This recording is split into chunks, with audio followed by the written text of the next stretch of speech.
La entrevista del Telematutino 11, gente importante a tratar temas importantes. Nos acompaña en esta entrevista el doctor Antoliano Peralta, quien es consultor jurídico del Poder Ejecutivo, una posición muy importante que maneja muchos temas y que le agradecemos antes, comenzando, primero que usted coge el teléfono, que responde WhatsApp y que va al programa. Sí, bueno, era una invitación vieja, ¿verdad? Sí. Que teníamos pendiente de satisfacer y es un gran privilegio para mí estar aquí. Gracias, en esta conversación. Gracias, doctor. Hay un Twitter que casi se ha hecho viral del doctor Antoliano Peralta en relación al tema de la obligatoriedad o no del carnet. Y el doctor es sincero y dice que él no está seguro si es legal o no, que es lo que espere que de aquí al 27, que es cuando el Tribunal Superior Administrativo se va a pronunciar, bueno, que se haya vacunado la mayor cantidad de gente.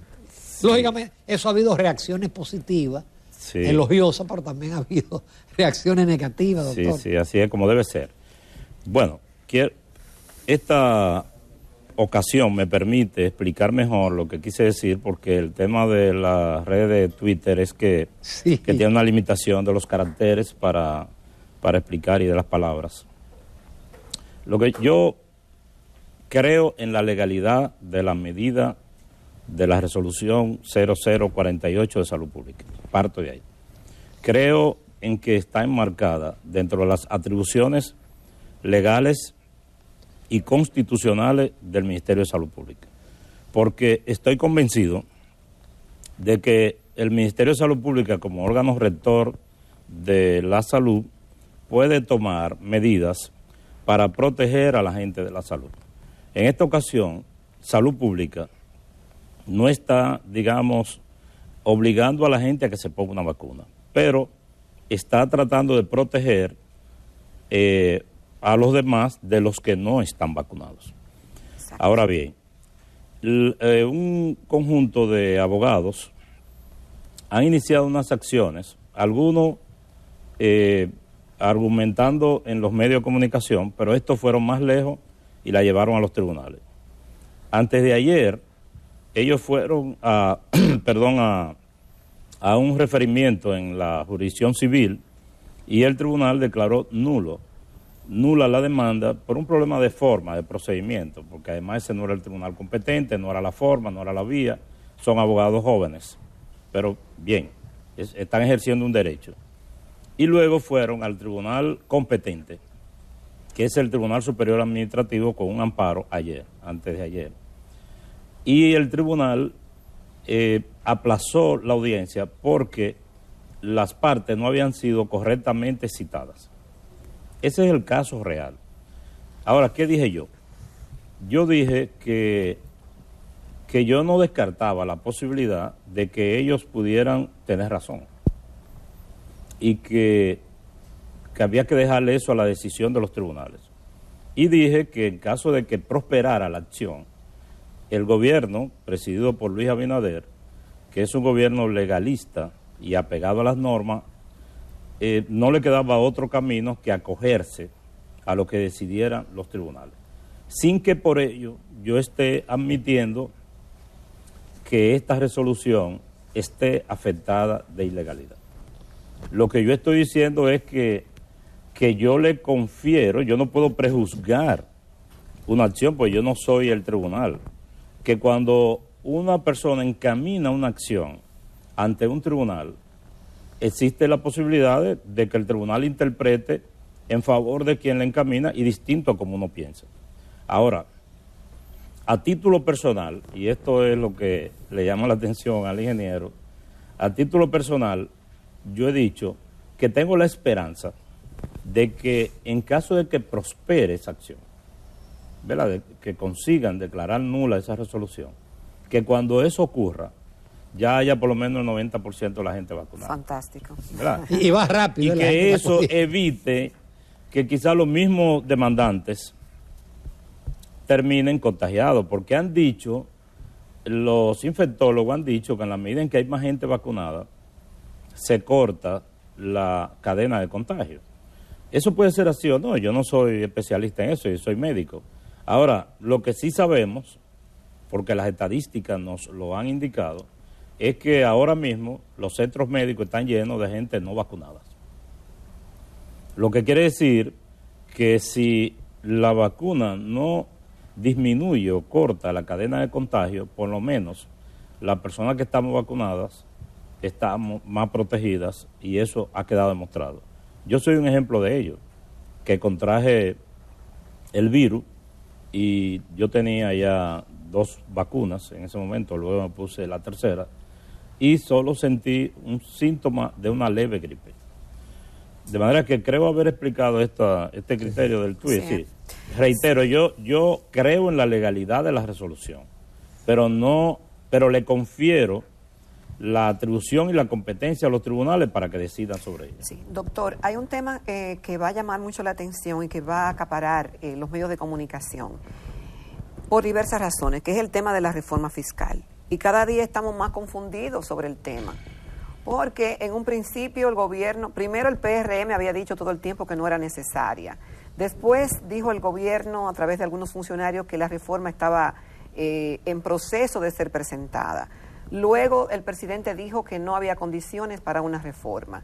Luego se dijo que sí que eran necesarias. Hoy vemos declaraciones del ministro de la presidencia que dice que no hay nada definido. Sin embargo, el director de presupuesto dijo hace unos días en la prensa de que sí estaban en eso. No, dijo aquí. Al día de hoy, sí, dijo aquí, que aunque no estaba contemplada en el presupuesto, sí estaban contando de que la reforma se aprobara prontamente y que se contaron con esos recursos. Como tiene que pasar por sus manos, doctor, y el gobierno ya desmintió que lo que circuló hace unos días no venía del gobierno, entonces al día de hoy, 20 de octubre, ¿qué nos puede decir? ¿Se está trabajando, hay definición en algunos temas o quién es realmente que tiene la razón? No, yo creo que el vocero, sí, lo que diga el ministro de la presidencia tiene mucha legitimidad. Ahora, entiendo que el vocero idóneo para este tema es el ministro de Hacienda. Y usted dijo correctamente, tiene que pasar por nuestras manos, pero no ha pasado. De manera que yo no estoy calificado ahora mismo para abordar el tema. ¿Y por qué la prensa dice que es el presidente que va a presentarlo y que se va a reunir con los diferentes sectores antes de como discutirlo en el seno del Consejo Económico y Social? Bueno, la prensa, eso son especulaciones. La prensa dice muchas cosas, pero le digo, si el ministro Jochi Vicente pudiera ser abordado por este programa, ustedes pueden... No, Jochi lamentablemente no va a entrevista. Y es un gran amigo, y me lo dijo al inicio. A él había que atraparlo en algún lugar público. Sí, pero bueno, puede, porque Jochi es un hombre simpático, ¿verdad? Contrario a lo que aparenta. No, pero gran amigo de hace muchísimo tiempo. No, una broma con Jochi. Sí, pero doctor, también hay otro tema que guarda relación con su departamento, y que también tendrá que pasar por sus manos de manera obligatoria, que es la reforma constitucional. Sí, de eso sí le puedo hablar, porque miren, porque la reforma constitucional, eso sí se trabaja en la consultoría. Una comisión, lógicamente, de abogados, donde hay algunos que son externos, que han sido, como se suele hacer, invitados, para hacer un primer borrador que se someterá al diálogo. Pero yo quiero aprovechar esta ocasión para explicar algo de la reforma constitucional. Como dijo mi amigo, el coronel Guzmán de DGC, no es una reforma constitucional per se, ¿verdad? Como le atribuyen haber usado esa frase.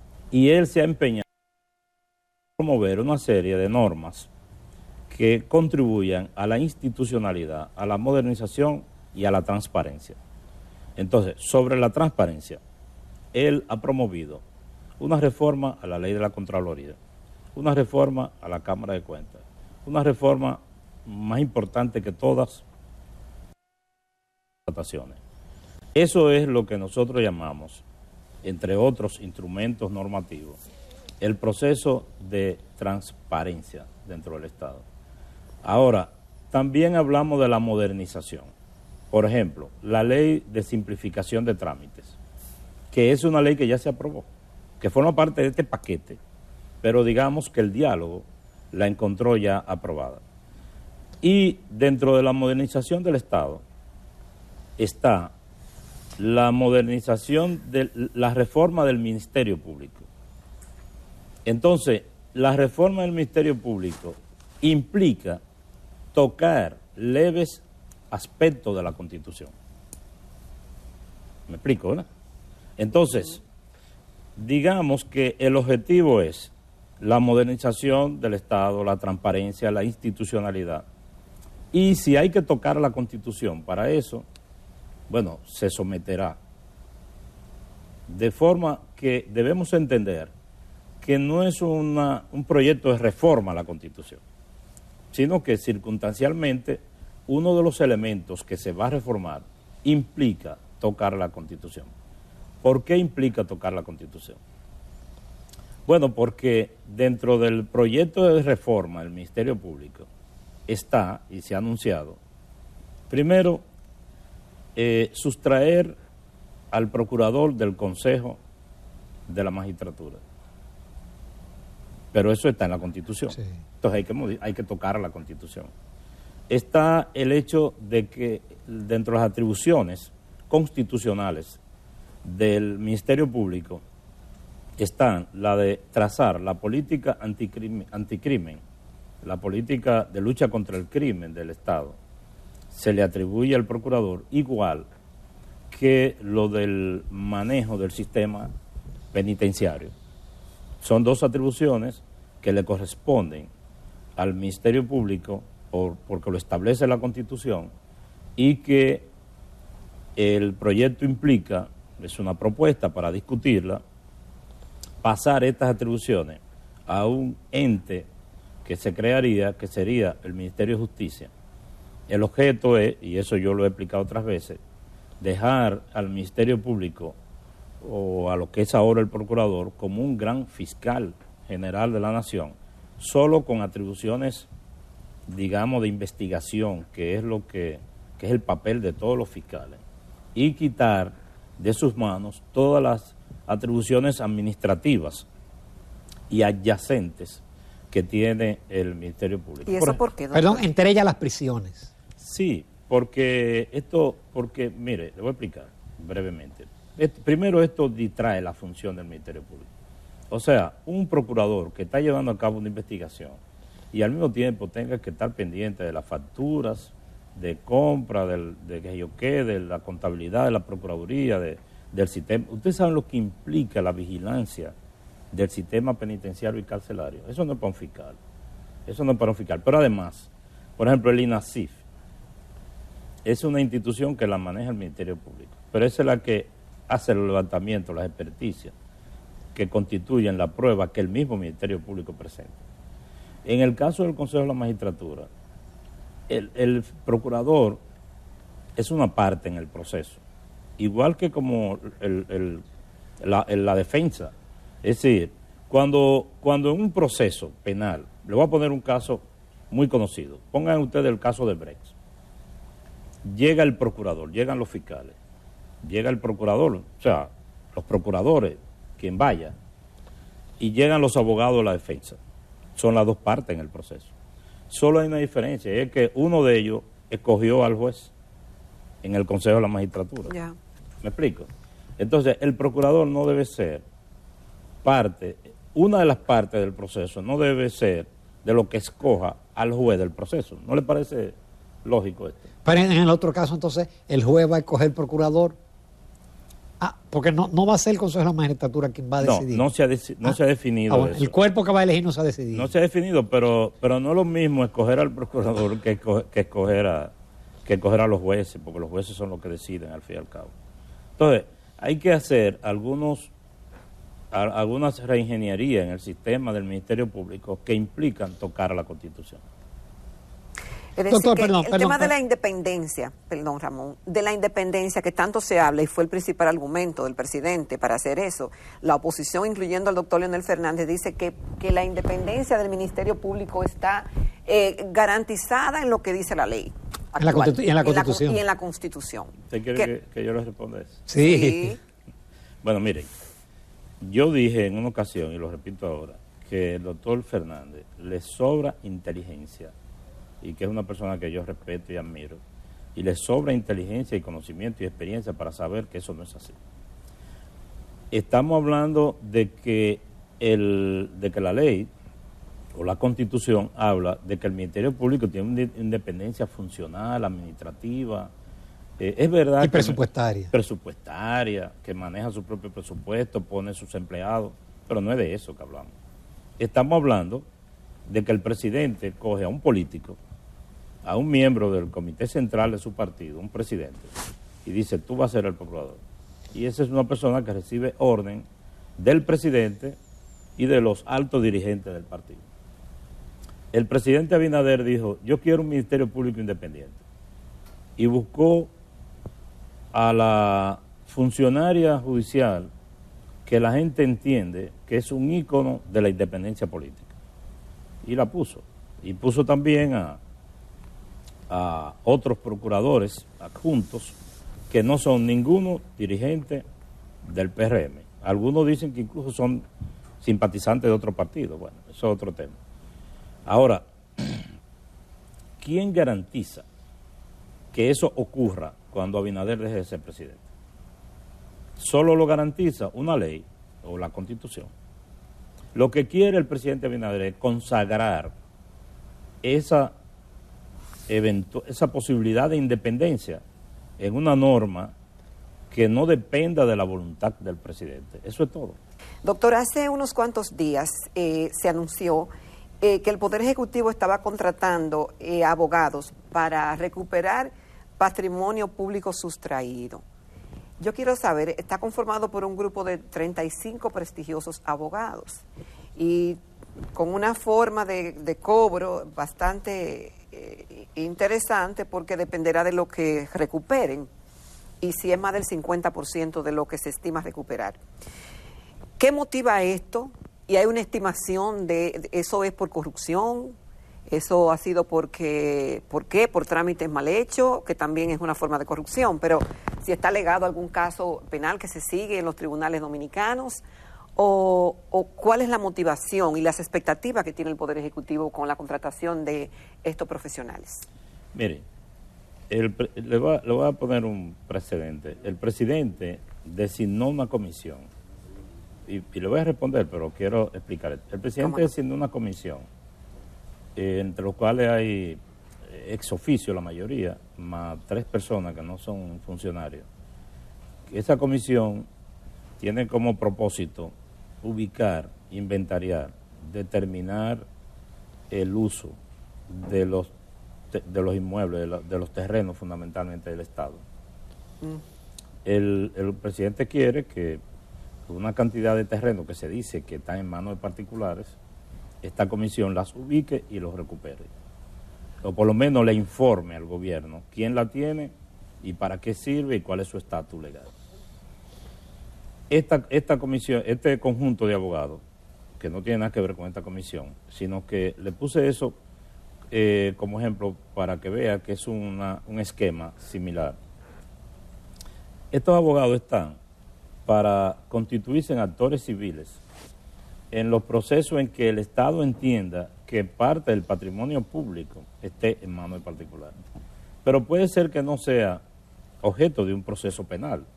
Hay gente que tienen bienes del Estado y que se niegan a devolverlo y que por alguna razón lo tienen. ¿Pero la lista la tiene el Poder Ejecutivo?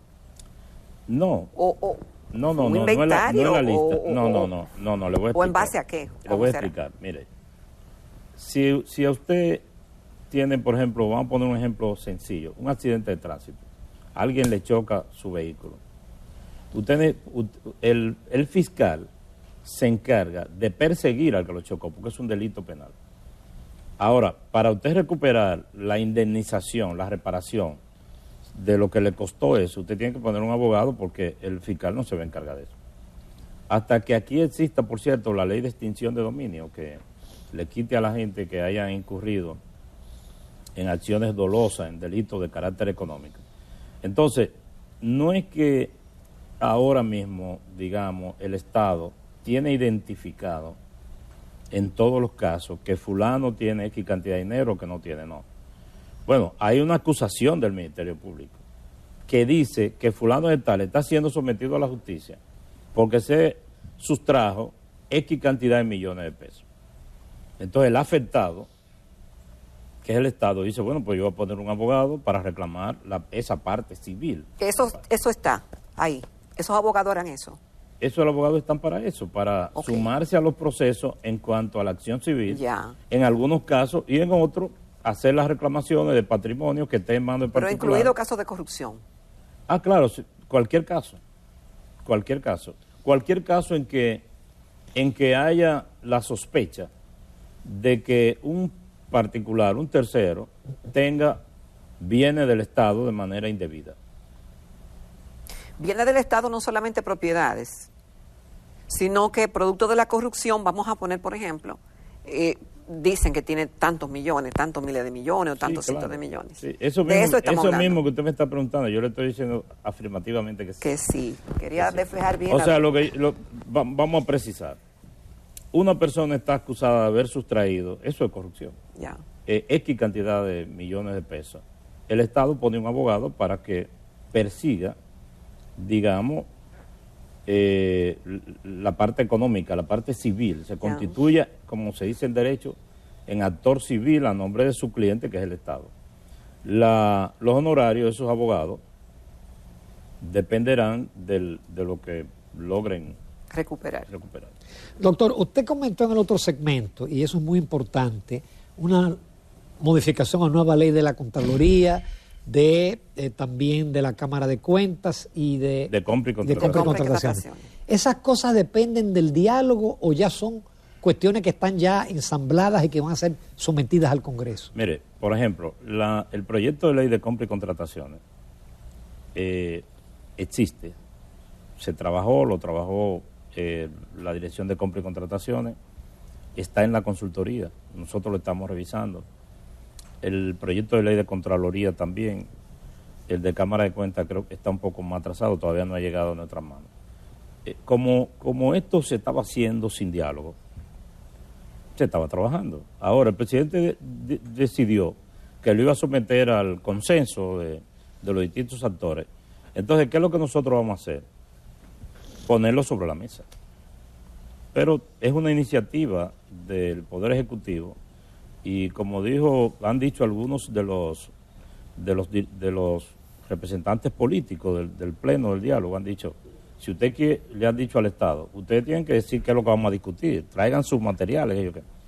Por ejemplo, cuando nosotros vayamos a discutir la leve modificación a la Constitución, por las razones que yo expliqué, tenemos que decir cuáles artículos se van a modificar. Vamos a llevar el proyecto de compra y contrataciones, vamos a llevar el proyecto de Contraloría, vamos a llevarlo de Cámara de Cuentas, lo pondremos en la mesa de discusión. Por ejemplo, el pacto sobre el agua, que lo ha estado discutiendo el Gabinete del Agua del Poder Ejecutivo. Hay que llevar eso para que los actores del diálogo digan si están de acuerdo, con qué no están de acuerdo, etcétera. Y ya usted vio que ayer explicó Iraima Capriles, probablemente lo vieron en los medios, que el objeto es que en la mesa vengan con consenso, pero que si no hay consenso... Que será por votación. En el Pleno, ¿verdad? Donde están todos los actores con la 3/4 parte de los presentes. Doctor, ¿y no es muy ambicioso el plan de reformas del presidente? Uno teme el tiempo de que...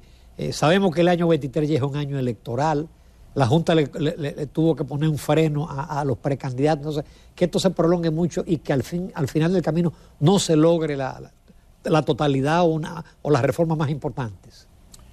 Bueno, nosotros creemos en la continuidad del Estado, el Estado sigue. El Estado sigue y vendrá otro periodo presidencial con el presidente que sea. Pero yo creo que no, yo pienso que en este periodo se pueden lograr. Fíjese que muchas de esas leyes estaban supuestas a ser presentadas y conseguir su aprobación sin el diálogo, solo que al presidente le surgió la idea de consensuar algunos de estos temas por su gran interés, pero ya hay algunas leyes como la que yo mencioné de simplificación de trámite, que ya ese se fue adelante, y otras. Doctor, usted dice que la modificación a una reforma constitucional sería leve, por los temas que usted mencionó. Pero cuando eso vaya al Congreso, muchos analistas entienden que cualquier cosa pueda pasar y cualquier cosa puedan incluir. ¿Ustedes no sienten ese temor de que se satanice o se desvirtúe el propósito inicial de esa reforma cuando una vez llegue al Congreso? Bueno, la reforma constitucional tiene que estar precedida de una ley que convoque la Asamblea. Y esa ley tiene que decir específicamente los aspectos que se van a someter a la reforma. Existe el criterio entre los constitucionalistas de que esta ley puede ser desbordada por la Asamblea, pero fíjese que se está hablando de un pacto, o sea, por eso esto se someterá al diálogo y habrá un consenso. Yo creo que lo que puede pasar es que en ese diálogo del CES se quiera ampliar el marco de la reforma, pero probablemente si los partidos que tienen representación congresual suscriben un pacto para la reforma, lo que habría que esperar es que ese pacto sea corroborado, ¿verdad?, que sea respetado. Doctor, se dice que hay centenares de leyes que debieron de ser ajustadas a la Constitución del 2010 y que no se ha hecho. Así es. ¿Están ustedes trabajando en eso? Ah, claro, es lo que le digo, todo esto forma parte de ese proceso. Por ejemplo, la ley de referendo, que la llevé yo mismo a la Cámara de Diputados hace meses y está en una comisión.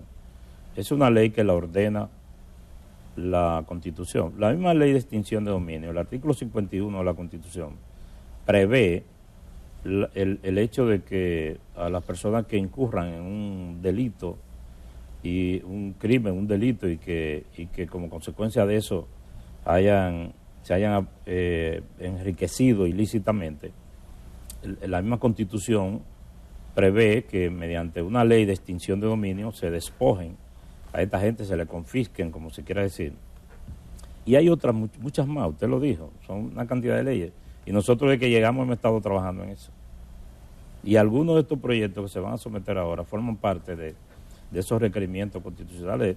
Una ley de indulto, que también manda la Constitución.